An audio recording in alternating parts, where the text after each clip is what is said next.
تدریسی کتابیں جو ہیں وہ حاصل کریں. ہمیشہ اس طرح سے ہوا ہے کہ جس طرح سے تعلیمی سال شروع ہو جاتا ہے مگر اسی جو قواعد ضوابط کی خلاف ورزی ہوتی ہے, جو اب اپنے من پسند پبلشرز ہوتے ہیں ان کو نوازا جاتا ہے. جس طرح سے ہم نے بتایا بھی تھا کہ جو پبلشرز ہیں جنہوں نے وقت پر یہ کتابیں نہیں چھاپی تھی ان پر قانونی طور پر جرمانے عائد کیے جانے تھے جو بھی ان سے ویو آف کیے گئے. دوسری امپورٹنٹ بات بھی یہ بتاؤں کہ ایک تو سندھ ٹیکسٹ بک بورڈ کے معاملات ہیں, دوسرا ان کو ایک اہم معاملہ سامنے ان کو ملا تھا, وہ سندھ ایجوکیشن فاؤنڈیشن کی جانب سے جو کتابیں ہیں وہ چھاپنے کے لیے بھی ان کو کہا گیا تھا. تقریباً 67 کروڑ روپے کا یہ معاملہ تھا. وہ بھی اسی طرح سے جو معاملات سامنے آئے کہ وہ بھی اس کا کوئی ٹینڈر نہیں کیا گیا, ان کا ٹینڈر کرنا چاہیے تھا, دوسرے پبلشرز ہیں ان کو یہ دینا چاہیے تھا, مگر انہوں نے جو آلریڈی خود ان کے دیے ہوئے تھے جو پبلشرز ان کو ہی جو ہے کنٹینیو کرایا. سنگین اس میں جو خلاف ورزی کے معاملات ہیں وہ سامنے آئے. گزشتہ سال جو ہے آپ بتا رہے ہیں کہ وہ بھی کیا گیا ہے, کرپشن کو صریحاً دیکھا جائے تو نظر انداز کیا گیا ہے. ہمیں یہ بتایا گیا ہے کہ صرف 5 پیکیجز میں سرکاری خزانے کو 9 کروڑ روپے کا نقصان پہنچا دیا گیا ہے. تو آپ کے خیال میں یہ رقم کہاں اور کیسے ضائع ہوئی ہے؟ دیکھیں وہاں جس طرح سے جو پوائنٹ آؤٹ کیے ہیں انہوں نے قانونی طور پر بتایا ہے کہ جس طرح سے کتابیں چھاپی جانی چاہیے تھی. دوسرا یہ ہے کہ ریٹ جو ہوتا ہے وہ اتنا ہائی کیا گیا ہے. تقریباً جو موجودہ چیئرمین صاحب ہیں انہوں نے کتابوں کی چھپائی میں تقریباً 100% جو ہے ریٹ بڑھا دیا ہے. تو اس میں اگر میں آپ کو بتا دوں کہ جو پنجاب کے اندر جو کتاب کی چھپائی کے ریٹ ہے وہ جب وہ انتہائی اس میں, اور سندھ کے کتابوں کی چھپائی میں اتنا دن رات کا فرق ہے کہ جس میں ہے تقریباً جو ہے پنجاب میں اگر مثال کے طور پر جو مختلف اعداد و شمار ہمیں ملے ہیں کہ اگر انگلش کی کتاب ہے وہ 155.76 روپے کی ہے, اور اسی طرح سے پنجاب کے اندر یہ جو کتاب چھاپی جاتی ہے وہ 53.56 روپے میں یہ چھاپی جاتی ہے. آپ اندازہ کریں کہ 100 گنا سے بھی زیادہ یہ رقم بن جاتی ہے. اسی طرح سے اگر جو ہے ریاضی کی جو کتاب ہے 300 صفحات پر مشتمل ہے, وہ بھی یہاں پر جو ریٹ ہے سندھ کے اندر 329.64, یہ وہی کتاب پنجاب کے اندر جو ریٹ ہے جو سرکاری طور پر چھاپی جاتی ہے وہ 246 صفحات پر مشتمل جو کتاب ہے وہ 110.45 روپے میں چھاپی جاتی ہے. اسی طرح سے جو اردو ہے وہ سندھ کے اندر 118 صفحات پر مشتمل جو کتاب ہے 140 روپے میں ہے. پنجاب میں 118 صفحات وہی جو کتاب ہے وہ 66.77 روپے میں چھاپی جاتی ہے. اب آپ بتائیں گے سندھ میں آنے کے بعد کوئی ان کے ریٹ کو پر لگ جاتے ہیں, کیا یہاں پر جو کاغذ استعمال کیا جاتا ہے کو اتنا کوئی امپورٹنٹ کوالٹی کا ہوتا ہے کہ جو 100% سے زیادہ جہاں پر ریٹ جو ہے حاصل کیے جاتے ہیں. جو سوشل اسٹڈیز کے 200 صفحات پر مشتمل جو کتاب ہے وہ 242.75 روپے میں یہاں پر سندھ میں چھاپی جاتی ہے. وہی کتاب جو 106 صفحات کی جو سوشل میں یہ بھی آیا ہے کہ نئے کنٹریکٹرز کو اس میں داخل ہی نہیں ہونے دیا گیا اور جو مخصوص پبلشرز تھے صرف ان کو فائدہ پہنچایا گیا ہے. کیا واقعی ایسا ہی کچھ ہوا ہے, اور اگر ایسا ہوا ہے تو کن بنیادوں پر ان کو یہ کانٹریکٹس دیے گئے ہیں؟ دیکھیں یہ جو ریویو کمیٹی کا جو فیصلہ ہے اس میں بھی یہی بات کی گئی ہے کہ یہ جو نئے کانٹریکٹرز ہیں ان کا راستہ روکا گیا, اور جو پرانے کانٹریکٹرز ہیں ان کو اکوموڈیٹ کیا گیا. پبلشرز ہیں قانونی طور پر اگر جس طرح سے ہم نے بتایا تھا کہ اگر انہوں نے کام وقت پر نہیں کیا ہے تو ان پر جرمانے عائد ہونے چاہیے تھے, ان کو تو پینلٹی ہونی چاہیے, ان کو تو بلیک لسٹ کرنا چاہیے تھا قانونی طور پر, مگر ان کو بجائے اس کارروائی کرنے کے ان کو پھر اور نوازا گیا ہے. آپ سمجھ سکتی ہیں کہ ان کی وجوہات کیا ہو سکتی ہیں. ظاہر ہے وہ پبلشرز اور ان افسران کی جو ملی بھگت ہے, اور اسی طرح سے جو معاملات کرپشن کیے جاتے ہیں. آپ جس طرح سے میں نے بتایا کہ پنجاب کے اندر کتنا ریٹ ہے, وہی کتاب جو ہے پنجاب کے اندر کس قیمت کے اندر چھاپی جاتی ہے یا کس قیمت میں ملتی ہے, اور وہی کتاب جو ہے سندھ کے اندر کتنی مل جاتی ہے. تو تھوڑا سا جو ریٹ ہے اس میں بھی فرق ہے. زاہد مجھے یہ بتائیں کہ ہمیں یہ بھی پتا چلا ہے کہ سندھ ایجوکیشن فاؤنڈیشن میں بھی کتابوں کی خریداری کے فنڈز میں بڑے پیمانے پر بے ضابطگیوں کی بات کی جا رہی ہے. کیا آپ سمجھتے ہیں کہ یہ ایک مربوط کرپشن نیٹ ورک ہے جو تعلیم کے شعبے کو کھوکھلا کرنے پر تلا ہوا ہے؟ جی بالکل، یہ سندھ ٹیکسٹ بک بورڈ کی جانب سے کہا گیا ہے، سندھ ایجوکیشن فاؤنڈیشن کی جانب سے سندھ ٹیکسٹ بک بورڈ کو، کہ آپ ہمیں کتابیں چھاپ کے دے دیں، اور 67 کروڑ روپے کی کتابیں ان کو دے دی گئی ہیں. اور ان کی اسی طرح سے انہوں نے پھر قانونی طور پر یہ ہونا چاہیے کہ کمپٹیشن ہے، ٹینڈرز کرنے چاہیے، مگر ان کو ریپیٹ آرڈر صرف 15% رقم پر کیا گیا، اور 19 مارچ 2025 کو ایک ہی دن میں 67 کروڑ تقریباً جو ہے 68 کروڑ روپے کے جو ہے وہ آرڈر جاری کیے گئے مختلف پبلشرز کو. اور اسی طرح سے قانون کے مطابق ان کو جو رقم جاری کرنی تھی اس میں بھی کافی بے ضابطگیاں ہوئیں. قانون سپرا رولز کے مطابق ان کو فالو کرنا چاہیے تھا، اور اسی طرح سے ان کو کانٹریکٹ دینے چاہیے تھے جو انہوں نے نہیں دیے ہیں. پیکیج نمبر 2 کی جو اصل قیمت بتائی، مختلف پیکیجز دیے گئے تھے. پیکیج نمبر 2 کی اصل قیمت 36 کروڑ 41 لاکھ روپے ہوئی، جس میں سے 15% جو ہے وہ بڑھا کر 5 کروڑ 86 لاکھ روپے ہونے چاہیے تھے، مگر جو انتظامیہ نے 6 کروڑ 9 لاکھ روپے کی آرڈر. کیونکہ ہمارے پاس ٹائم بھی شارٹ ہے. ہم نے یہ دیکھا ہے کہ chairman textbook board Parvez Baloch کو میڈیا کا پیغام دیا گیا، لیکن انہوں نے تاحال اس کا کوئی جواب نہیں دیا. آپ کو کیا لگتا ہے یہ خاموشی کس بات کی علامت ہے یہاں پر؟ جی بالکل، ہم نے 92 نیوز کی جانب سے بھی ان کو موقف کے سلسلے میں اس مرتبہ بھی میسیج بھیجا گیا. انہوں نے میسیج دیکھا، ہمیں کوئی ان کا موقف سامنے نہیں آیا. ان کا گزشتہ جو پروگرام تھا اس میں بھی ہم نے پوائنٹ وائز تمام معاملات ہائی لائٹ کیے تھے، تو ان کا جواب صرف یہی آیا تھا کہ معاملہ سامنے آنے کے بعد کیا سندھ حکومت یا محکمہ تعلیم نے اس سارے معاملے پر کوئی ہنگامی بنیادوں پر انکوائری شروع کی ہے؟ نہ تو کیونکہ وہ موقف دے رہے ہیں اور نہ ہی کوئی جواب دے رہے ہیں. اس وقت کوئی ہم سمجھتے ہیں کہ جو موجودہ وزیر صاحب ہیں وہ سید سردار علی شاہ صاحب وہ اچھے ایک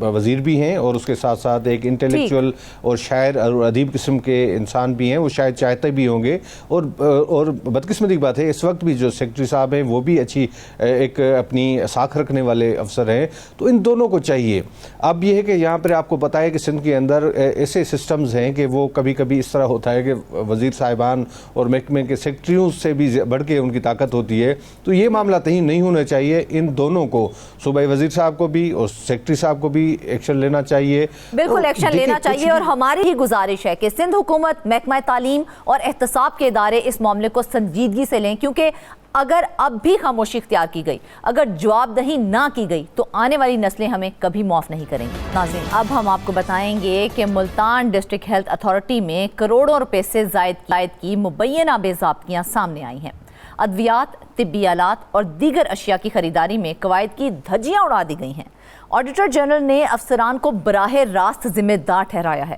لیکن کارروائی آج بھی شروع نہیں ہو سکی ہے. اسی اہم موضوع پر تفصیل سے گفتگو کرنے کے لیے ہم موجود ہیں ظہیر عباس. ظہیر، سب سے پہلے تو یہ بتائیں نا کہ یہ جو ڈسٹرکٹ ہیلتھ اتھارٹی میں 11 کروڑ روپے سے زائد کی مبینہ بے ضابطگیاں ہوئی ہیں، یہ کن طریقوں سے کی گئی ہیں؟ کیا آپ تفصیل بتا سکتے ہیں تاکہ ہمارے ناظرین بھی جان سکیں؟ جی شکریہ فردانہ. اگر بات کی جائے قوانین کی، تو قوانین کے تحت جب بھی کوئی خریداری کی جاتی ہے 2 لاکھ سے 30 لاکھ روپے کے درمیان، تو اس کو پراپر جو پیپرا کی ویب سائٹ ہے وہاں پر اس کی تشہیر کرنا لازمی ہے، وہاں پر اس کو پبلش کرنا لازمی ہے. اسی طرح کم از کم کسی ایک قومی اخبار میں جو بھی خریداری کرنی ہے 2 لاکھ سے 30 لاکھ کے درمیان اس کی تشہیر لازمی ہے، اس کا اشتہار دینا لازمی ہے. مگر یہاں پہ ہوا کیا کہ جو ڈسٹرکٹ ہیلتھ اتھارٹی کے افسران تھے انہوں نے تمام تر خریداری جو ہے وہ قواعد کے برعکس کی، کسی قسم کا پیپرا کی ویب سائٹ پر جو ہے وہ اس کی تشہیر نہیں کی گئی، نہ ہی کسی ایک قومی اخبار میں جو ہے وہ اشتہار دیا گیا. تو اشتہار کے بغیر ہی ٹینڈر کا تمام تر جو طریقہ کار تھا اس کو پس پشت ڈالا گیا. ہوتا کیا ہے کہ جب بھی آپ خریداری کرتے ہیں تو قوانین کے مطابق اس کا ٹینڈر ہوتا ہے، جو سب سے کم بولی دینے والا ٹھیکیدار ہوتا ہے اس کو ٹینڈر الاٹ کر دیا جاتا ہے۔ اب اس طرح کا معاملہ اس وقت کیا جاتا ہے جب آپ نے اپنا بھی کمیشن کھڑا کرنا ہو اور ساتھ ساتھ مبینہ طور پر جو ٹھیکیدار ہیں ان کو بھی فائدہ دینا ہو، تو مخصوص ٹھیکیداروں سے یہ تمام تر جو خریداری ہے وہ کی گئی ہے تاکہ ان کو فائدہ پہنچایا جا سکے اور اپنا کمیشن جو ہے وہ بھی مبینہ طور پر کھڑا کیا جا سکے۔ اگر تفصیلات کی بات کی جائے تو مبینہ طور پر مالی سال 2023-24 ایک سال کے اندر جو ہے وہ 11 کروڑ روپے سے زائد کی ایسی خریداری ہے جس میں قواعد کو نظر انداز کیا گیا ہے۔ اچھا، اس میں اگر مزید جائیں تو اس میں جو ڈسٹرکٹ ہیلتھ آفیسر پی ایس ہے انہوں نے سب سے زیادہ خریداری خلاف قواعد کی ہے، 6 کروڑ 40 لاکھ روپے کی خریداری انہوں نے ایک سال کے اندر کی ہے۔ اب اس میں جو ایمرجنسی کو جواز بنایا گیا ہے، ایمرجنسی کو جواز اس وقت بنایا جاتا ہے جب واقعی کوئی ایمرجنسی کی صورتحال، جس طرح آج کل سیلابی صورتحال تھی تو سیلابی صورتحال میں تو سمجھ آتی ہے کہ اگر آپ نے ادویات خریدنی ہے جو سیلاب متاثرین ہیں ان کی آپ، لیکن یہ کوئی کسی قسم کی ایمرجنسی کی صورتحال نہیں تھی۔ اب اندازہ کریں نا، فرنیچر ایک دفتر میں جو ہے وہ نیا لینا ہے تو اس میں ایمرجنسی کہاں سے آ گئی؟ اگر فرنیچر ٹوٹ پھوٹ کا شکار ہے تو آپ کو پتا ہے کہ بھائی یہ فرنیچر جو ہے یہ ظہیر اگر انہوں نے ایمرجنسی ظاہر کی ہے کہ ہم نے یہ جو خریداری ہے وہ ایمرجنسی بنیادوں پر کی ہے، تو کیا اس ایمرجنسی کی وضاحت کرنا مناسب سمجھا؟ انہوں نے بتائی گئی ہے کیا ایمرجنسی تھی؟ جی ایمرجنسی جو ہے وہ انہوں نے ظاہر کی، لیکن وہاں پر کوئی پراپر جو ہے وہ نہ ہی ریکارڈ جمع کروا سکے، نہ ہی کوئی پراپر وضاحت دے سکے۔ جب یہ اسپیشل ڈپارٹمنٹ اکاؤنٹس کمیٹی میں معاملہ اٹھا تو اس کے بعد کہا یہی کیا کہ ذمہ دار جو ہے ان کا تعین کیا جائے اور تمام تر ریکوری جو ہے اس کو یقینی بنایا جائے، مگر اس بات کو بھی اب 9 ماہ کا عرصہ گزر چکا ہے، 9 ماہ سے زائد کا عرصہ گزرنے کے باوجود ابھی تک اس معاملے کی انکوائری تو دور کی بات، کچھ بھی جو ہے اس پہ پیش رفت نہیں کی جا سکی۔ اب آپ کو یاد ہوگا کہ چند دن پہلے ہم نے ایک سٹوری دی تھی، اس میں بھی ڈسٹرکٹ ہیلتھ اتھارٹی کے اندر ہی جو ہے وہ کچھ خریداریوں کے معاملے تھے کہ غیر قانونی خریداری تھی، اس میں جو ہے اس میں آڈٹ حکام نے واضح طور پر کہا تھا کہ یہ افسران جو ہیں یہ ذمہ دار ہیں۔ اب جو آڈٹ رپورٹ سامنے آئی ہے اس میں بھی ذمہ داروں کا تعین کیا گیا ہے، اس میں بتایا گیا ہے کہ جو ڈسٹرکٹ ہیلتھ اتھارٹی کے جو سی او تھے وہ ذمہ دار ہیں، اس کے بعد جو ان کے D H O P S ہے ان کو ذمہ دار ٹھہرایا گیا ہے۔ اسی طرح D H O M S جو ہے میڈیکل سروسز، جس طرح سے آپ بتا رہے ہیں ظہیر، جو اس اسکینڈل میں ملوث افسران ہیں کیا انہیں وقتی طور پر معطل یا پھر برطرف کیا گیا؟ اگر نہیں کیا گیا تو کیوں نہیں کیا گیا؟ کیا کوئی موقف دیا اس حوالے سے؟ جی مزیدار بات یہ ہے کہ جن افسران کو بھی ذمہ دار ٹھہرایا گیا تھا ان میں سے کوئی بھی اس ٹائم جو ہے اپنے عہدے پر موجود نہیں ہے ملتان میں۔ ان سبھی نے یا تو اپنے تبادلے کروا لیے یا پھر ان کے تبادلے کر دیے گئے۔ اب آپ پہلے بھی ہم کئی دفعہ سٹوریز کر چکے ہیں، جب بھی اس طرح کے کرپشن کے معاملات سامنے آتے ہیں تو بجائے اس کے کہ ذمہ داروں سے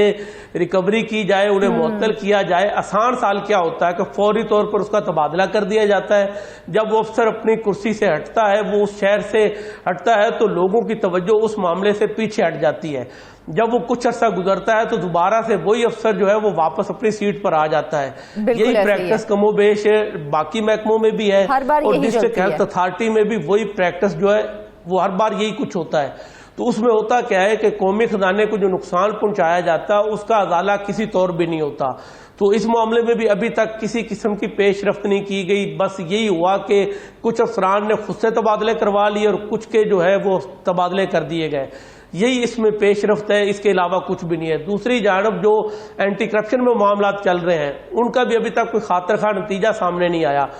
وجہ کیا ہے؟ وجہ یہی ہے کہ جو ڈسٹرکٹ ہیلتھ اتھارٹی کی جانب سے ریکارڈ ہے وہ فراہم ہی نہیں کیا جاتا۔ ایون کہ اس معاملے میں جس کو ہم ڈسکس کر رہے ہیں اس میں بھی جو تمام ریکارڈ ہے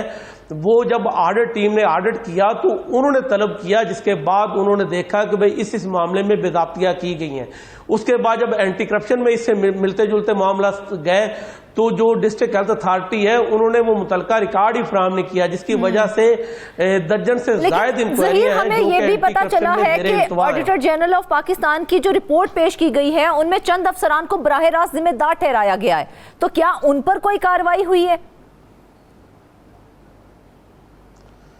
جی جس طرح کہ میں نے آپ کو پہلے بتایا کہ اس میں کچھ ایسے افراد ہیں جن کی واضح طور پر نشاندہی کی گئی ہے، مگر ان کے خلاف کسی قسم کا ایکشن نہیں ہوا۔ ایکشن جو لیا گیا وہ یہی لیا گیا ہے کہ یا تو کسی کا تبادلہ کر دیا گیا ہے یا کسی نے خود تبادلہ کروا لیا ہے۔ اب بتائیں کہ جو نقصان پہنچا قومی خزانے کو، جو ٹھیکیدار کو آپ نے فائدہ پہنچایا، اس کا ذمہ دار کون ہے؟ پہلی دفعہ اس طرح کا معاملہ سامنے نہیں آیا۔ اگر ماضی کی بات کی جائے تو 2018 سے 2022 کے دوران مجموعی طور پر 53 کروڑ روپے سے زائد کی بے ضابطگیاں جو ہیں ان کی بھی نشاندہی کی گئی تھی آڈٹ حکام کی جانب سے، مگر اس میں ذمہ داروں کا تعین بھی کیا گیا آڈٹ حکام کی جانب سے، اور انہوں نے انکوائریز کا حکم دیا کہ انٹرنل انکوائریز جو ہے محکمانہ وہ شروع کی جائیں اور ذمہ داروں کے خلاف ایکشن لیتے ہوئے ریکوری کو یقینی بنایا جائے، مگر اس معاملے میں بھی کوئی پیش رفت نہیں ہوئی۔ اگر کوئی پیش رفت ہوتی تو آج یہی بات میں آپ سے پوچھنے لگی تھی، کیونکہ جو اسپیشل ڈپارٹمنٹل اکاؤنٹس کمیٹی ہے اس کی جانب سے تحقیقات کا حکم دیا گیا تھا، لیکن 9 ماہ گزرنے کے بعد بھی کسی قسم کی ہم نے کوئی پیش رفت نہیں دیکھی ہے، تو اس تاخیر کا ذمہ دار کون ہے؟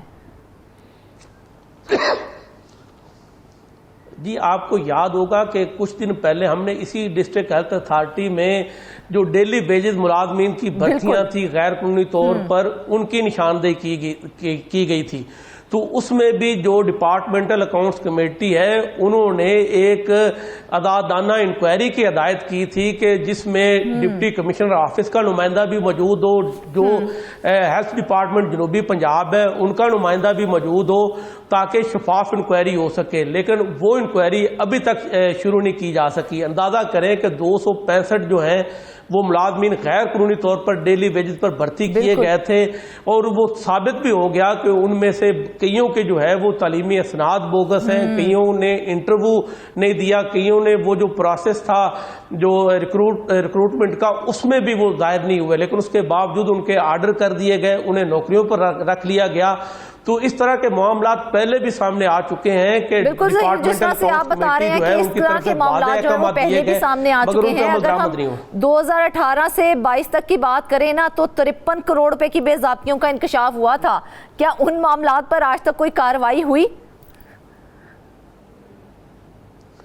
جی اس میں بھی یہی تھا نا کہ اسٹیشنری کی خریداری تھی، فرنیچر کی خریداری تھی، جو سٹور آئٹمز ہیں ان کی خریداری تھی، اسی طرح کچھ مشینری کی خریداری تھی، ساتھ ساتھ جو لیب اکوپمنٹ ہے ان کی خریداری تھی۔ اس وقت بھی یہی جواز گھڑا گیا تھا کہ بھئی ایمرجنسی بنیادوں پر ہمیں جو ہے تمام تر خریداری کرنا پڑی ہے۔ اب اس میں ادویات کو تو دیکھ لیں کہ ادویات تو چلو کسی حد تک ہو سکتا ہے کہ کسی ہاسپٹل کو ایمرجنسی بنیادوں پر وہاں پر ادویات کا سٹاک ختم ہو گیا تو انہوں نے ادویات خریدنی ہے، ادویات کی حد تک تو ہم تسلیم کرنے کو تیار ہے، سبھی تسلیم کرنے کو تیار ہے، آڈٹ حکام بھی بعض کو تسلیم کر لیتے کہ ٹھیک ہے کہ آپ نے ادویات خریدنی تھی، انسانی جانوں کو بچانا تھا تو ضروری تھا، ٹھیک ہے آپ نے ایمرجنسی کو جواز بنا کر خریداری کر لی، لیکن یہ جو فرنیچر آپ نے خریدا، یہ جو آپ نے اسٹیشنری خریدی، اسی طرح جو دیگر سٹور آئٹمز ہیں جو ایمرجنسی کے علاوہ بھی آپ آرام سے خرید سکتے تھے، جو ٹینڈر پروسیس ہے اس کو آپ اڈاپٹ کر سکتے تھے، آپ وہ جو اشتہار ہے وہ پیپرا کی ویب سائٹ پر آویزہ کرتے، اس کے بعد کسی ایک قومی اخبار میں اشتہار دیتے، اس کے بعد پراپر جو ہے وہ ٹینڈر کا پروسیجر شروع ہوتا، جو کم بولی دینے والا ٹھیکیدار ہوتا اس کو آپ ٹینڈر الاٹ کر دیتے اور تمام تر جو خریداری ہے وہ آپ یقینی بناتے۔ تو اس طرح کے معاملات ماضی میں بھی سامنے آئے ہیں۔ 2018 سے 22 کی جو آپ بات کر رہی ہیں اس میں 53 کروڑ روپے سے زائد کی اسی طرح کی خریداریاں کی گئی۔ سلسلہ وار بدعنوانیاں ہے جو چلتی آ رہی ہیں، تو یہ جو بدعنوانیاں ہیں کیا سمجھتے ہیں ایک منظم نیٹ ورک کا حصہ ہے یا پھر صرف چند افراد کی ہی کارستانی ہے؟ آپ دیکھیں نا کہ جو بدعنوانیاں ہیں ان کی ایک قسط ابھی ختم نہیں ہوتی، اگلی قسط جو ہے وہ سامنے آ جاتی ہے۔ ابھی کچھ عرصہ پہلے ہی ہم نے یہی رونا رویا تھا کہ ڈسٹرکٹ ہیلتھ اتھارٹی میں اسی طرح کی بے ضابطگیاں ہو رہی ہیں، تو دوبارہ سے ایک نیا اسکینڈل سامنے آ گیا ہے۔ ابھی یہ تھمے گا تو کسی اور طریقے سے جو کرپشن کے ماہر ہیں وہ کسی اور طریقے سے قومی خزانے کو لوٹنا شروع کریں گے، ہم پھر کسی پروگرام میں اسی طرح کا معاملہ ڈسکس کر رہے ہوں گے۔ تو تو ہونا تو یہ چاہیے کہ یہ تمام جو سلسلہ ہے وہ رکنا چاہیے. جو ہمارے متعلقہ ادارے ہیں جہاں پر تحقیقات ہوتی ہے کرپشن کے معاملات کی, جس طرح اینٹی کرپشن ہے, جس طرح FIA ہے, تو وہاں پر پراپر طریقے سے انویسٹیگیٹ کیا جائے, ذمہ داروں کے خلاف جو ہے وہ سخت ایکشن لیا جائے تاکہ دوبارہ سے قومی خزانے کو اس طرح بے دردی سے کوئی لوٹنے کی ہمت نہ کرے. اچھا ظہیر, کیا جنوبی پنجاب کے دیگر اضلاع بھی اس قسم کی بے ضابطگیوں کی کوئی رپورٹس پیش کر رہے ہیں, یا پھر ہم کہیں گے صرف ملتان ہی اس سے متاثر ہے؟ جی اگر بات کریں دیگر اضلاع کی تو آپ کو یاد ہوگا کہ ہم نے جو ایجوکیشن ڈپارٹمنٹ ہے, ڈسٹرکٹ ایجوکیشن اتھارٹیز ہے, اس کی ایک سٹوری دی تھی کہ جنوبی پنجاب کے مختلف اضلاع میں وہاں سے بڑے پیمانے پر جو سولر پینلز ہیں وہ چوری ہو گئے. بالکل. تو وہ جنوبی پنجاب کے 11 اضلاع سے چوری ہوئے تھے. تو اسی طرح اگر ہم بات کریں ڈسٹرکٹ ہیلتھ اتھارٹیز کی, تو اگر دیگر کا ہم اگر ریکارڈ سامنے لائیں تو کم و بیش ایک ہی طرح کی بدعنوانیاں جو ہیں وہ تمام جگہ پر ہو رہی ہیں. ہم کوشش کریں گے کہ اگلے کسی پروگرام میں جو ڈسٹرکٹ ہیلتھ اتھارٹیز ہیں جنوبی پنجاب کی, ان پر بھی تھوڑا سا ذکر کریں کہ وہاں پر کس طرح کی بے ضابطگیاں ہو رہی ہیں. ظہیر, لیکن جو محکمہ صحت جنوبی پنجاب ہے وہ یہ دعویٰ کر رہا ہے کہ شفافیت کے لیے ہم بہت سے اقدامات کر رہے ہیں, تو کیا ان اقدامات کی کوئی تفصیلات سامنے آئی ہیں کہ کیا اقدامات کیے گئے ہیں؟ جی اگر ان کے اقدامات کی بات کی جائے تو محکمہ سے جنوبی پنجاب کی جانب سے جو آڈٹ اعتراضات ہیں ان کو دور کرنے کے لیے جنوبی پنجاب کی جتنی بھی ڈسٹرکٹ ہیلتھ اتھارٹیز ہیں ان کے سربراہان کو باضابطہ طور پر مراسلے جاری کیے گئے. ان کو کہا گیا ہے کہ یہ آڈٹ اعتراضات ہیں, ان کو دور کیا جائے. دوسری جانب جب ہماری بات ہوئی تھی محکمہ سے جنوبی پنجاب انتظامیہ سے, تو ان کا یہی کہنا تھا کہ تمام ڈسٹرکٹ ہیلتھ اتھارٹیز میں شفافیت لانے کے لیے اقدامات اٹھائے جا رہے ہیں. اب ان کی طرف سے اقدامات کیا ہوتے ہیں کہ چیک اینڈ بیلنس کا ایک سسٹم ہوتا ہے کہ وہ جب بھی کوئی ٹینڈر ہوگا تو صاف ظاہر ہے وہ آن لائن ہوگا, تو آن لائن ہوگا تو پتہ چلے گا بھائی اس میں کتنی شفافیت ہے. تو اس طرح کے اقدامات جو ہے وہ محکمہ سے جنوبی پنجاب کی طرف سے اٹھائے جا رہے ہیں. ان کی طرف سے دعویٰ یہی کیا جا رہا ہے کہ آڈٹ اعتراضات کو دور کرنے کے لیے جو ہے وہ جلد اقدامات اٹھا لیے جائیں گے. تمام جو ذمہ دار ہیں, جو متعلقہ سربراہان ہیں ڈسٹرکٹ ہیلتھ اتھارٹیز کے, ان کو مراسلے جو ہیں وہ بھجوا دیے گئے ہیں. اب امید تو یہی کی جا سکتی ہے کہ شفافیت لانے کے جو دعوے ہیں اللہ کرے ان میں صداقت ہو, تاکہ آئندہ اس طرح کا کرپشن کا جو معاملہ ہے وہ سامنے نہ آئے. چلیے اللہ کرے ایسا ہی ہو, لیکن یہ سلسلہ وار جو کام ہے نا وہ کم از کم رکنا چاہیے. لیکن ظہیر, جو عوامی مفاد اور صحت کے شعبے کے تحفظ کے لیے حکومت کی جانب سے ایسے کیا عملی اقدامات کیے جا رہے ہیں تاکہ آئندہ ایسی بے ضابطگیاں نہ ہوں؟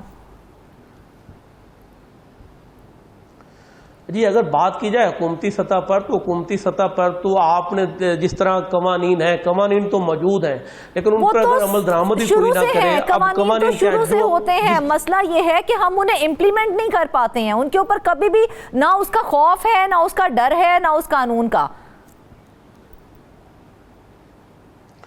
یہ آپ دیکھیں نا کہ حکومت نے تو ایک لائن دے دی, انہوں نے بتا دیا کہ جتنی بھی خریداری ہوگی وہ آپ کی آن لائن ہوگی. تمام جو متعلقہ افراد ہیں ان کے پاس جو ہے وہ آن لائن سارا ریکارڈ موجود ہوگا, پتہ چلے گا کہ کتنی شفافیت اس میں ہے. اسی طرح اگر میڈیسن کی ڈسٹریبیوشن ہے تو وہ بھی ساری جو ہے وہ آن لائن ہے. محکمہ صحت پنجاب کے پاس سارا ریکارڈ ہے کہ کس ہسپتال نے کتنی ادویات جو ہیں وہ استعمال کیے ہیں مریضوں پر, کتنے ٹیسٹ کیے ہیں, کس کس بیماری کے ٹیسٹ کیے ہیں. ریکارڈ تو ان کے پاس سارا ہے. شفافیت لانے کے لیے اقدامات بھی اٹھائے جا رہے ہیں. حکومت کی نیت پر ہم شک نہیں کر سکتے, مگر مسئلہ یہ ہے کہ ڈلیور اس کو کون کرے گا. ڈلیور کرنے والے وہی افسران ہیں جو اپنا کمیشن کھڑا کرنے کے لیے قومی خزانے کو کئی برسوں سے لوٹ رہے ہیں. تو ایسے افراد جو ہیں جب تک ان کا قبلہ درست نہیں کیا جائے گا تب تک یہ بدعنوانی کا جو سلسلہ ہے وہ روکا نہیں جا سکتا. حکومت جتنے مرضی اقدامات کر لے, مگر جب تک یہ کرپٹ پریکٹس میں ملوث جو افراد ہیں ان کا کوئی کلا کما نہیں ہوگا تب تک یہ سلسلہ جو ہے وہ جاری و ساری رہے گا. اس معاملے کا حل کیسے نکالا جائے گا؟ کیونکہ جب کرپشن سامنے آتی ہے, بدعنوانی سامنے آتی ہے, تو آپ نے جس طرح سے بتایا کہ یا تو افسر چھوڑ کے چلا جاتا ہے یا پھر اس کی ٹرانسفر کر دی جاتی ہے, تو پھر وہ معاملہ کہاں پر جاتا ہے, اس کو کس طرح سے ٹیک اپ کیا جاتا ہے؟ جی ہمارے یہاں بدقسمتی سے جو سیاسی اثر و رسوخ ہے وہ بہت زیادہ اس میں فیکٹر ہے, اہم فیکٹر ہے. اب دیکھیں کہ اگر کسی افسر کا تبادلہ ہو جاتا ہے